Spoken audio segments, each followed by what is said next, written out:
Hi, I'm Plami, and in this episode of Plami's Thoughts On, I'm gonna be sharing my thoughts on the season finale of the 6th season of one of my favorite TV shows ever, Fear the Walking Dead. And what a finale it was! I really have a lot to talk about when it comes to this episode.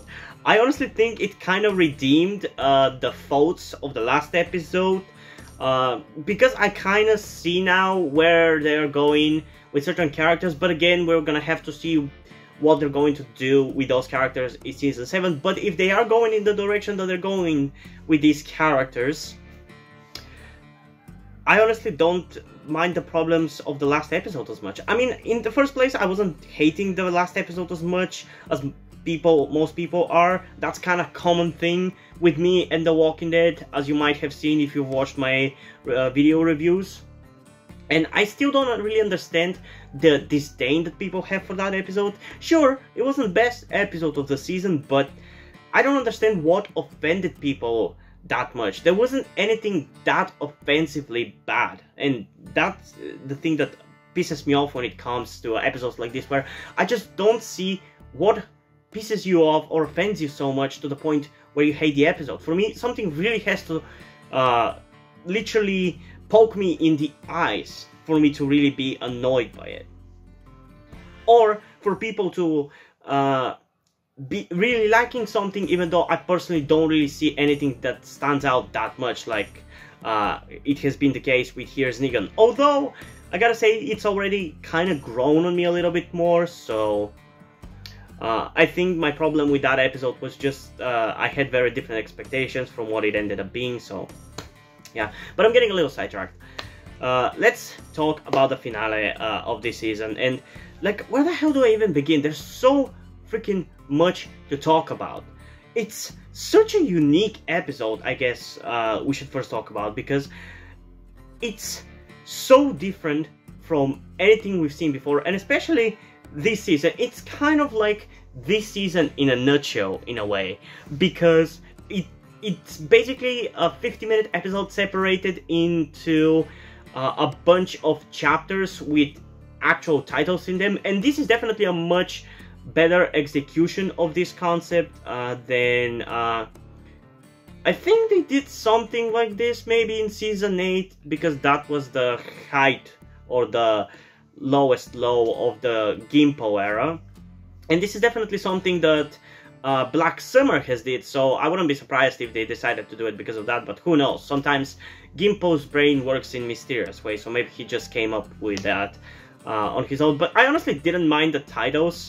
They actually worked really well, because again, this episode was like this season in a nutshell, because it was a bunch of little stories of all our characters in, like, similarly to an anthology format, because none of the characters met with each other in this episode. They were just separated groups, and I honestly think it worked really well, and especially it worked really well for pacing, because every time we cut to the different characters, you only had so much time to actually get the point of the little story that you're telling with that group across. So dialogue and action needed to be rapid fire, and it worked.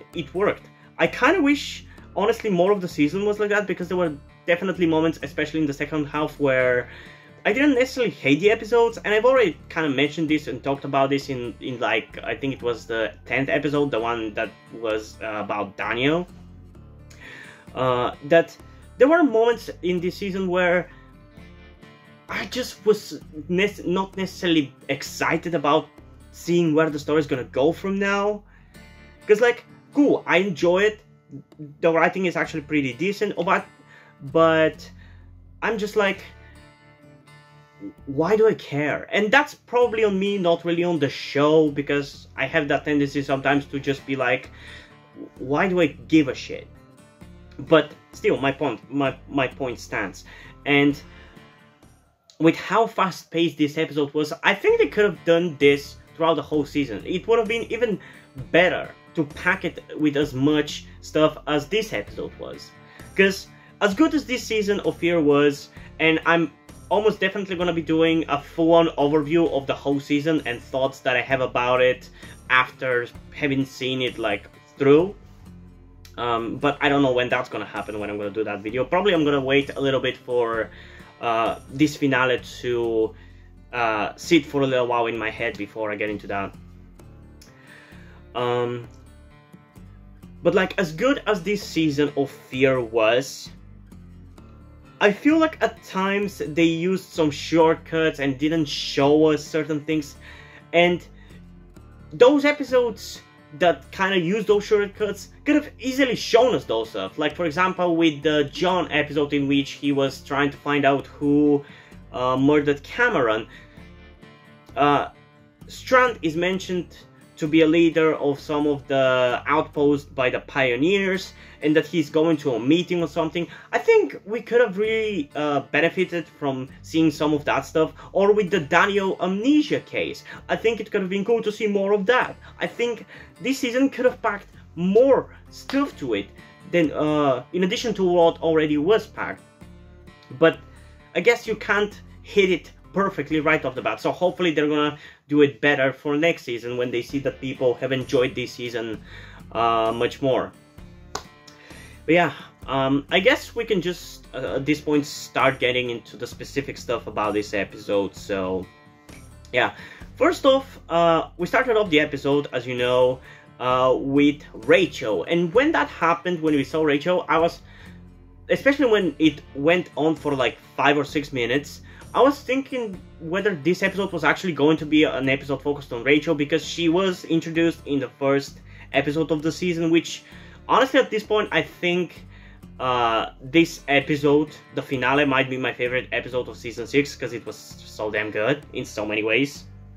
Except one big way which I think it suffers, and I'm gonna talk about it, but let's first get through most of the stuff before we get into that. Because she was, as I was saying, Rachel was introduced in the first episode, and after that we didn't really see her too much. She had a couple of moments in, like, especially in the first half, and in the second half she was basically gone.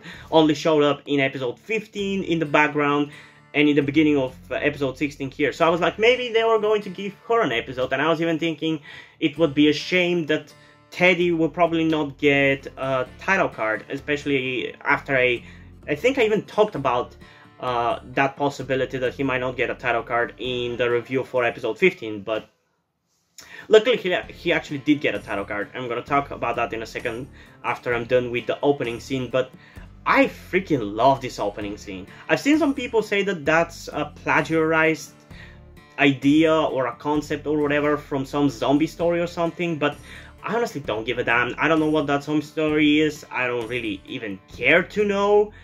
I liked the concept of it, although it's a little confusing why all our characters are separated in this episode, because I thought they were like a group, and you would think that they would all run away together, especially when we saw that there was like one of the groups of characters was bigger than the other ones, because characters were separated. There was Rachel in the beginning, there was Morgan and Grace, there was Dwight and Sherry separately, there was Strand who was on his own, and there was the big group of the Rabbi, Sarah, Daniel, Charlie, and Wendell, not Wendell, Wes and Luciana, and that mask guy dude. They were all in one place, and if that group was together, I don't understand why the rest of them couldn't be together. It just doesn't make sense to me a little bit, but I don't care. It made for a good episode, so I'm willing to forgive it, you know. But yeah, the opening scene with Rachel struggling to survive and get away after she, the tire of her car gets cut or popped or something. She tries to fix it, but she's unable to. She gets her leg broken, which, goddamn, that was freaking gross. I've said it before, I'm gonna say it again. I love how much Fear has stepped up this season in terms of brutality and gore and stuff. Especially in comparison to the main show, which still boggles my goddamn mind why The Walking Dead is shying away from the gore so much, because it's ruining my enjoyment of the show. It makes it so there's not much impact to anything.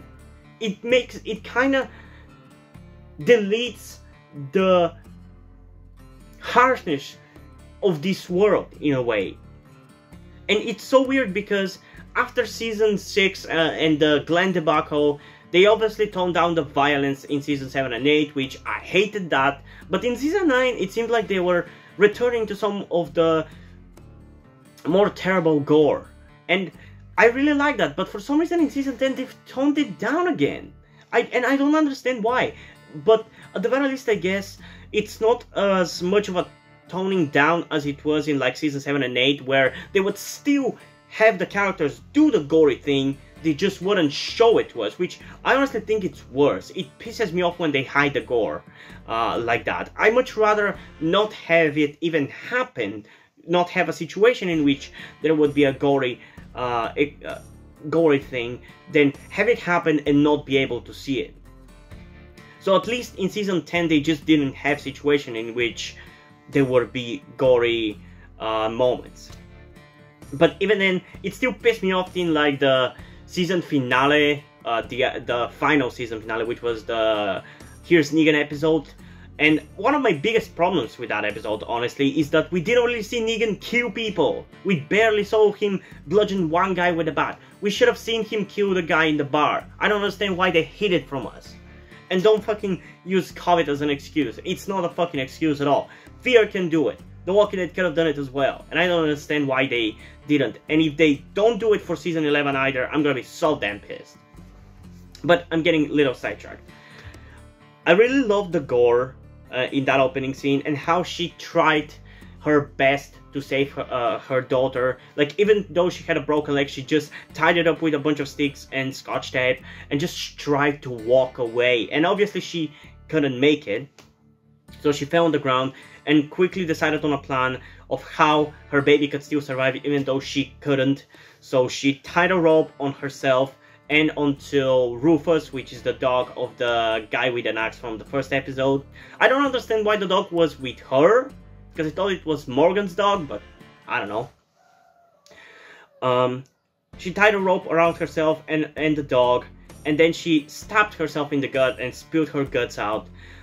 So she ends up dying, and that's actually a very, very cool, very dark, and very impactful and creative way for her to make sure that her baby survives, because she ties her mouth, her own mouth, so she wouldn't be able to bite the baby in any way, shape, or form. And then she uses the dog to hopefully lead the baby away once she zombifies. It's such a great and impactful sacrifice. I just cannot even begin to express how cool this opening scene was to me. It really set the tone for this whole freaking episode, and I really liked it. And I just want to say, if the anthology series that The Walking Dead is going to be doing actually happens, because it's technically not properly confirmed, it should be shit like this. They should take inspiration from what Fear the Walking Dead has been this season, rather than The Walking Dead. Because The Walking Dead, as I said, I feel like their toning down of gore and violence kinda removes any of the impact and the harshness and the darkness of this world, while Fear the Walking Dead actually shows it and makes it more impactful. Because imagine if we didn't get the gore at first with her leg being stabbed, or they just didn't show it to us. The scene would be nowhere near as impactful as it is right now. You just have to show that stuff, because it either kind of takes you out of the episode because you're like not being able to see the harshness of it by not being able to see the gore, or it just doesn't impact you as much as it should. Yeah, that was a great opening sequence, and what followed was even better. The goddamn title card. I was really happy to see that Teddy got a title card, and that is probably my favorite title card of the season, honestly. It was so cool, and the fact that it didn't even have the typical theme of Fear the Walking Dead made it even more impactful and really set the tone for the rest of the episode. And honestly, I just love the atmosphere of doom that you have throughout the whole episode. How everybody's scrunging and just trying to find a way to survive the nuclear bombs. it really made for very tense situations in this episode. I really liked it. I think the episode continued to be even better because right after the title card, we moved on to a lot of the underused and more minor characters, so to speak, of this season, like Daniel, who did get his own episode, but still, Sarah, the rabbi, I think his name is Rowley, the guy from the mask group with Sherry, who's been the main guy from that group, Wes and Luciana, all getting spotlight, and I really enjoyed how rapid fire all the dialogue and action was in that whole scene. Like, all the zombie kills and all the dialogue reminded me of the good old days of The Walking Dead, of like early Gimpo stuff, like season 4, season 5. It really reminded me of that, and I really liked it. Especially the zombie kills were so damn badass. And I was actually starting to like the Rolly guy, and then Daniel ends up fucking shooting him because he figured out that he was a spy. Which, I mean, I think the episode pretty much confirms that he was a spy, but was he a spy in that episode in which Daniel supposedly took away the guns? Because now that puts it into suspicion whether Daniel actually was losing his mind then or not. Although maybe he probably was, because in that episode, Daniel supposedly did tell Grace and Charlie to go to one place, or at least he thought that he told them to go to one place, but then apparently he told them to go to a different place. So he probably still lost his mind, but it kind of makes it a little bit more ambiguous, and I like it.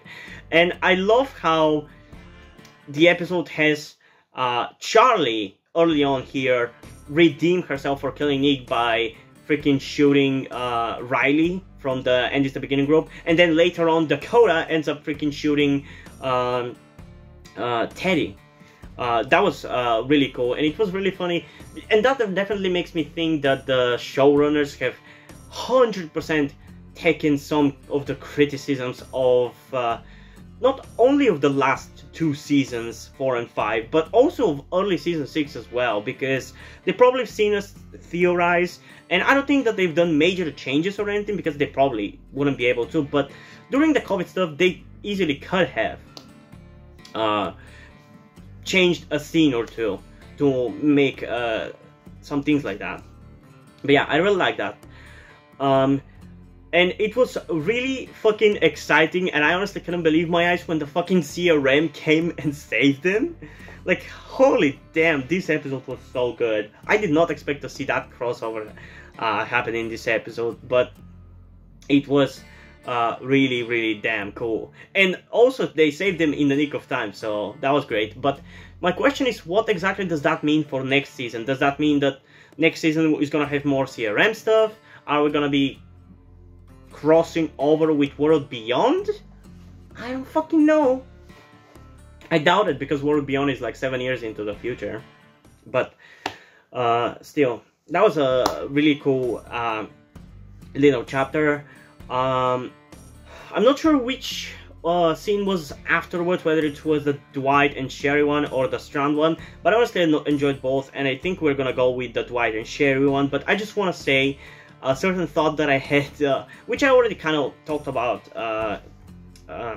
earlier in the video, but it's both cool and annoying how much more stuff the character ended up doing in this episode than they did for the whole damn season. Because I feel like there was more development for all the damn characters this episode than they actually got in the whole season. So if the showrunners take any advice and any criticisms of this season and are thinking of ways how to make next season better, make it more like this episode. Although, do more risks, take more risks, take out characters that we don't necessarily give as much shit, that are not necessarily to the plot, like Wes, the rabbi. Just take more risks. Because as cool as this episode was, and as cool as it is that the nuke went off, the fact that barely any characters died from the nuke, And they still could die next season. We don't know. Not quite. It just makes it lack impact. And it kind of ruins it a little bit. I still think it's really cool, and I still probably enjoy it overall, but it really ruins the impact and the build-up, because for the whole episode it's build-up of like, oh my god, these characters are gonna die, who's going to die, who's going to survive, and then pretty much everybody survives, and it doesn't even make sense. But I'm gonna talk about it once we get to that point of the story of the episode. But yeah, so next we have the Dwight and Sherry segment, and as I said, there was a lot more development of their relationship in this episode than they did for the whole season, and it was really cool to see Sherry be self-aware about her behavior this season, how she wasted time being angry at Virginia and at Negan instead of being with Dwight, because now they're going to die, and she wasted all the time that she could have spent with him. That was a really nice moment of self-reflection. Although, I'm still not sure how I feel about the inclusion of random nobody characters in this episode, because we had a family at a house that Dwight and Sherry stumbled upon who had a basement or something where you could hide from the nuclear bomb, although I don't understand quite how you survive that in that kind of like basement. But again, I'm gonna talk about more about that close to the end of the review of this episode, because I just want to get over through the story first before we get to the realism of the nuclear explosion. But yeah, I don't know how I feel about the inclusion of these random characters in this episode, because we had this family, and then we had the guy that shows up with Strand's portion of the episode, and I don't necessarily hate them. I think they're fine, especially the guy that Strand ended up talking with. But I don't necessarily care about them, and I think they were probably added, at least in the case of Strand, to have a character to bounce off of. But I feel like you could have just had Strand with some other character and just have him bounce off of that existing character instead of introducing a new one. But maybe they're setting stuff up for the next season. I don't fucking know. But yeah, so as Dwight and Sherry meet the family, they are asking whether they have a place to hide from the nuclear bombs, and they do, but they say that some of the beginning group has taken over the place and they're hiding in it. And then we have a little bit of a shootout between Dwight and Sherry and those guys. And for some reason, that shootout really reminded me of season 7 and 8 of The Walking Dead.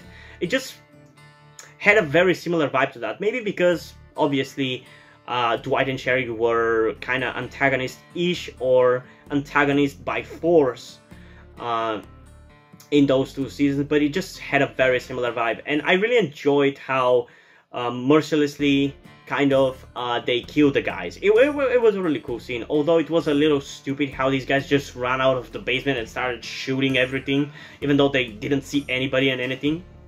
That was a little stupid on their side of things, but honestly, I don't care. For me, the rule of cool, especially with this season of Fear the Walking Dead, is more important. And this season of Fear the Walking Dead, if there's one thing that it has definitely excelled at, has definitely been being exciting. Because there's definitely been imperfections in the writing, especially in the second half of the season, but one thing it was consistent with was being exciting. And that's a thing that The Walking Dead wasn't with season 10. And I'm gonna talk more about that when I do my overview for this season, for the whole season when I do the review, but right now that's how I feel about the whole season. I love how exciting it was. It's not necessarily the best written, I still think season 3 is better written, but I feel like this season just was much more exciting, even more exciting than season 3 of Fear the Walking Dead. I think it might be the most exciting season of any Walking Dead show, but I haven't probably thought about that. So yeah, Dwight and Sherry and the family end up hiding in that basement place. Then we cut to Strand, and again, I really enjoyed the action in this episode and how fast-paced it was. I feel like for the last, like, I don't know, maybe 4 or 5 years, The Walking Dead as a universe has really had very slow-paced fights for some reason.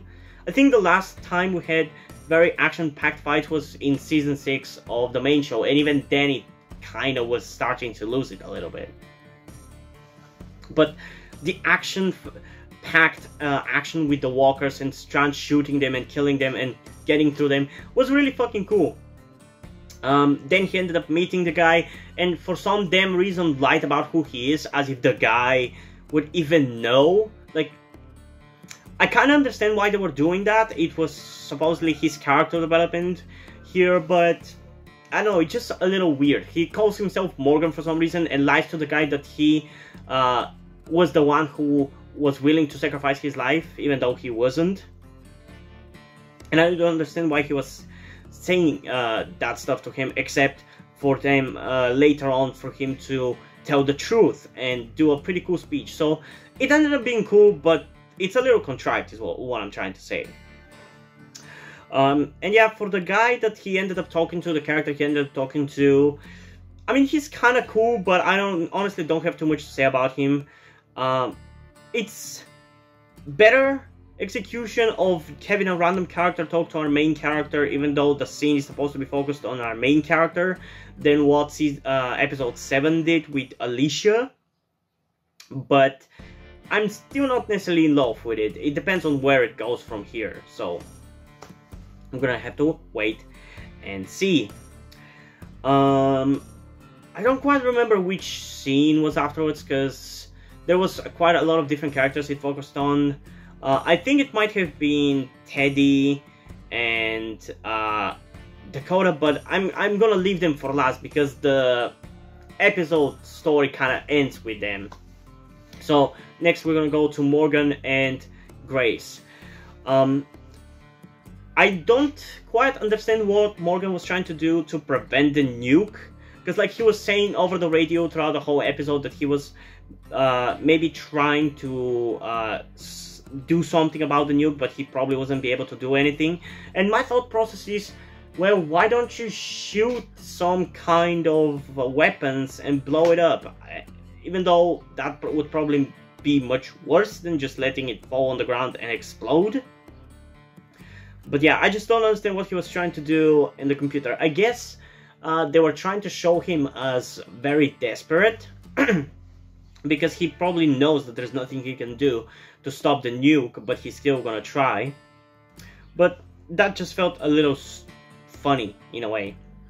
I don't understand why Grace was still at the submarine. Again, it's a little confusing, and it's kind of annoying how they skip over time like this, because now we don't understand why the characters are split up, why certain characters are at this place, why other characters are at this place, and all that stuff. So I don't understand why Grace is still at the submarine while Morgan's inside and everybody else has fucked off. It's a little confusing, you know? But then she ends up going back inside to Morgan, and they actually have a really nice emotional scene.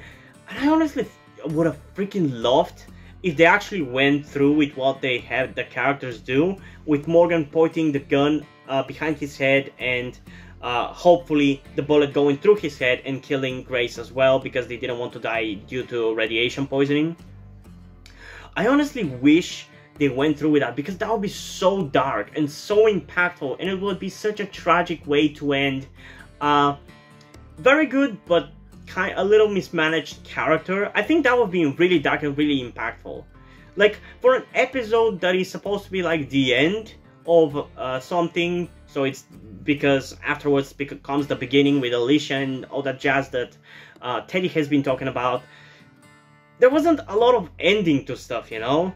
And that's honestly the biggest flaw with this episode, but again, I'm gonna talk about it in a sec. So, that's a setup for a really emotional and dark scene with them ready to kill themselves. And they even start to do an emotional bit where they supposedly hear the cry of the dead baby of Athena. But no, it's actually not a dead baby, it's a live baby, and it's the baby of Rachel. Because if you remember, in the beginning of the episode, she killed herself, tied a rope around her and to a dog, so the dog led them to the submarine. Again, it's a little contrived that the dog will lead her with the baby to Morgan's, but it's kind of cool, and it's a nice bookend, in my opinion, from how the episode started, because I was wondering what exactly she was trying to do with the rope and everything. My thought process was maybe after she stabbed herself in the gut, that the dog was supposedly going to drag her away and get the baby to safety or some shit. But no, the plan was actually much smarter, and she was using herself as a walker to carry the baby. That was knowing that when she was a walker, she could walk without a problem, without pain. So that was actually pretty cool. And obviously Morgan ends up getting the baby, and I assume that's gonna be the baby they're gonna be taking care of going forward. And maybe she's gonna grow up to be Athena, who knows, honestly. I wouldn't be surprised if they go that road. But there was a weird scene later on where Grace was just looking weird at Morgan, and I don't understand whether she was feeling jealous that this baby is not hers, but it's Rachel's, and that Morgan now is gonna have to care about that baby, and that he cares about that baby as his own daughter or something. So it was just a weird look that she was giving Morgan. But yeah, now comes the final part with the villain characters, Teddy and Dakota. Honestly, some people have complained about Teddy's reign on the show not being long enough. Like, I even saw some comments on YouTube that Teddy is could have been, and I quote, could have been a really cool villain, but it didn't give him enough to do. And my question is, did you even watch the last 4 episodes? He literally was in every single one of them, and the focus was more or less on him in some way, shape or form. I think he was actually a really well realized villain, because a lot of the times villains tend to get overused in the Walking Dead universe, and it's so frustrating to me. And this is again another case of Walking Dead fans not deciding whether they want more or less of something. They always will be whining regardless of what it is. Whether a season or a storyline ends up taking too long to be finished, they will complain that it's too long. If it takes too little time, they're gonna complain that it's too short. And in this case, with Teddy as a villain, some people are complaining that he didn't get enough to do, and that he should have been a longer villain, so he's not really the best he could possibly be. But if he was the villain of the whole season, or if he went on to be a season of season 7, people would have said that it was probably overused. But yeah, I don't know. I think he did fine. He's 100% the best villain of Fear the Walking Dead. And I'm specifically saying villain because I consider characters like Taka from season 3 and Troy from season 3 more of an antagonist. I don't know whether the actual definition of the words antagonist and villain are necessarily this, but for me, an antagonist is a character who does bad things and is often doing things against their main characters, but are not necessarily doing it out of evil. They're just doing stuff against our main characters. While a villain is a character who is doing bad deeds because they're bad, or because they think it's good, but it's bad. Like, it's pretty much what exactly the words mean. Villain is for a very villainous character, somebody who has no morals, who is completely evil, while antagonist is somebody who is more in the gray area. So, to me, Teddy is 100% the best villain, because Troy and Taka are not villains, they're antagonists. And for me, Proctor John has been very overrated. I don't really understand why people like him that much as a villain.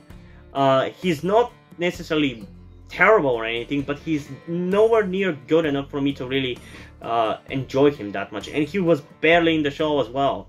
So Teddy is easily the best villain of this series. And I also really like Dakota. As a character, as a villain. The actress Zoe Colletti freaking killed the role. She's probably, I mean, I don't know, this season has had some really good actors in it and some really good performances as well. But Zoe Colletti has done so many good scenes in this season. I really enjoyed her. So yeah, we have this ending scene where, well, it's not an ending scene, but we have this final chapter-ish with Dakota and Teddy going to a place where they could easily enjoy the view of the destruction from. still supposedly both of them ready to die. But then John Dory Sr. shows up, and I expected that they were probably gonna have another scene between John Dory Sr. and Teddy, but I wasn't sure when and whether and how exactly it was going to go. I was expecting that maybe John Dory Sr. was going to be the one to kill Teddy because, I mean, they have history. But that's actually not how it went. Dakota ended up shooting Teddy in actually a pretty freaking satisfying way, so I'm really curious to see people's reactions on YouTube videos on that, because I really enjoyed it. It was a really, really satisfying death for Teddy, because he also ended up manipulating Dakota. And by the way, I just want to say that, and spoiler alert for Far Cry 5, because it's a really cool game. I've played it on my channel, but spoiler alerts for it. I just want to say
in a nuke, there needs to be you need two people to shoot a nuke, because it would be a bad idea to have one person be able to do it. So the keys are intentionally put far enough from each other so you're not able to turn them on your own. But I feel like that scene there was also insinuating that Teddy also wanted to reproduce with Dakota, which is very much what happens at the finale, not the finale, the ending of Far Cry 5. Because, for those of you who don't know, Far Cry 5 has a doomsday religious kind of leader as a villain, and he's actually a pretty cool villain.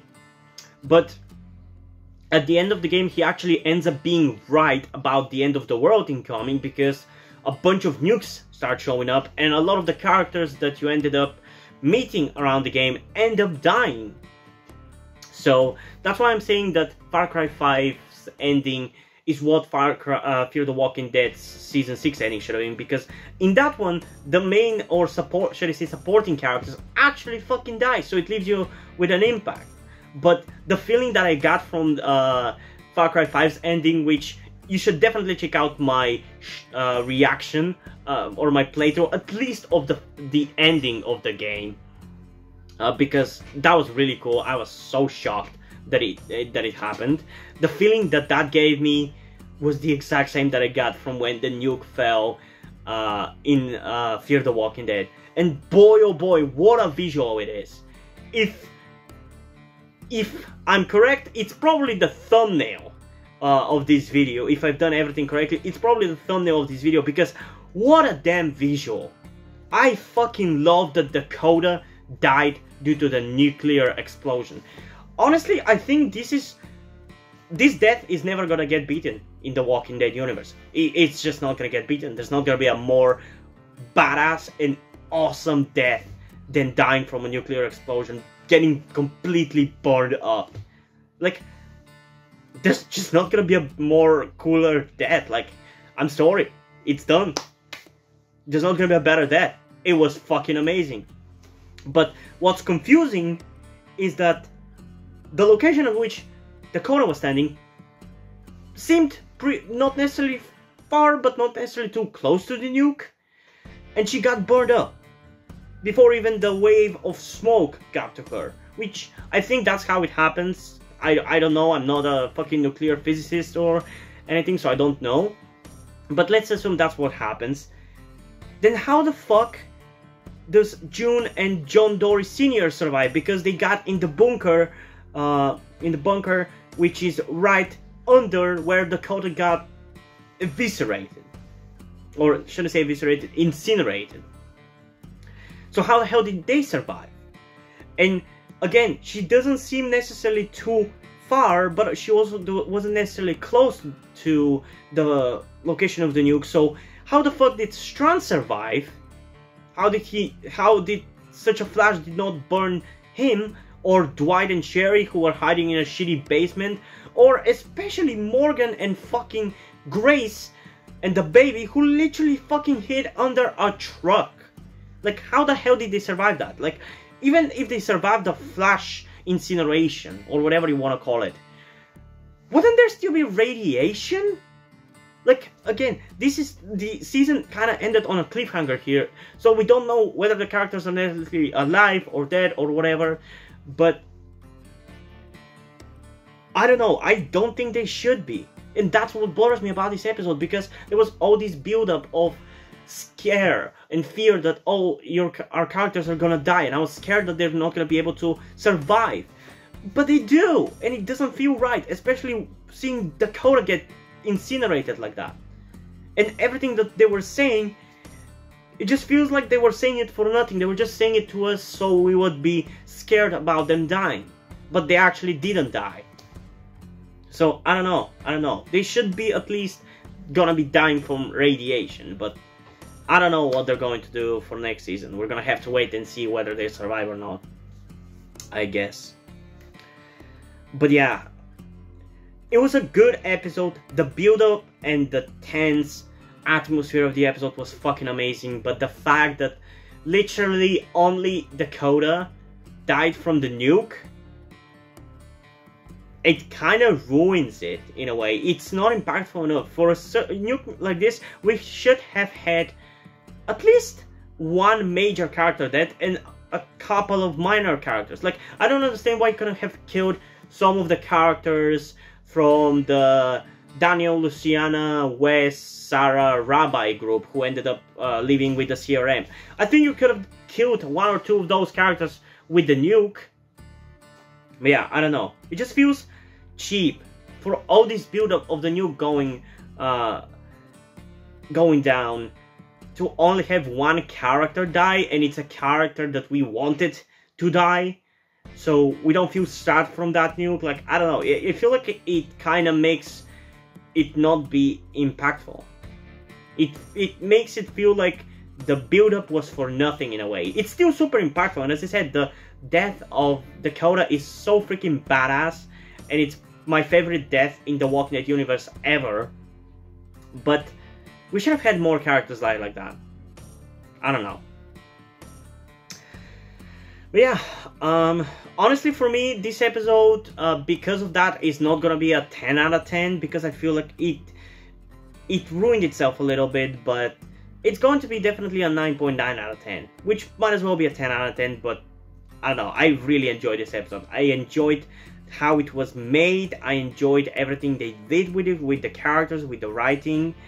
I think it was great, and I really can't wait to see season 7, which apparently is gonna be airing in the fall this year, which, because of COVID and delays and everything last year, I guess The Walking Dead and Fear the Walking Dead schedules of when they release their episodes have kind of gone out of whack quite a lot, because The Walking Dead is now gonna start airing in August and should be done by early October, which after that it means that Fear the Walking Dead is gonna air, and they are either gonna air World Beyond together with Fear, which, I mean, they did before, so maybe they'll do again, but I assume they might do World Beyond afterwards. I don't know.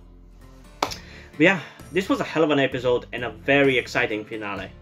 I'm really excited to check out people's reactions on YouTube, because on Reddit, I mean, I haven't really seen that many interesting opinions. I feel like people are still whining about the imperfections about this episode. Like, if you go into this episode and this show looking for faults, you're gonna find many. There's a lot of shortcuts and tiny plot holes and nitpicks you can have about this episode, but I'm getting into this with the thought and intention of enjoying it. And yeah, I still notice a lot of those nitpicks and those little plot holes and lack of explanations, but that doesn't ruin the episode for me. I think it was very enjoyable for what it was, and for what it was, it's a 9.9 out of 10 for me. But yeah, I don't think there's anything else to say. I just really enjoyed this episode, so definitely make sure to comment down below and tell me what you guys think. I really love checking out your thoughts in the comments below.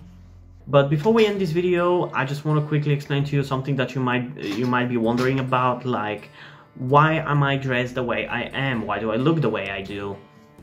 And if you've been subscribed to my channel for a long time, you would know the answer already, because back when I started my YouTube channel, I had super long hair and I was dressing femininely in every single video. But for those of you who don't know, which I assume it's most of you, I'm actually transgender. I think I'm more of a non-binary rather than a male to female, because there are quite a few times where I don't really feel like dressing femininely and looking feminine and looking like a girl, and I just want to look like a normal guy. But I feel like in a lot of the time I do want to look feminine. So for the sake of simplicity, I decided to just settle on non-binary, although I definitely really want to be much more feminine than I am right now, like almost like androgynous. But due to my current situation, I'm unable to transition, because I still live with my parents. I tried to transition secretly while still living with my parents, but they started noticing that I was looking more feminine and that I obviously had my long hair back then, and they were pressuring me to cut it all the time. And even when I was growing it out, they were constantly pressuring me to not grow it out, and now they are pressuring me to not grow it out again.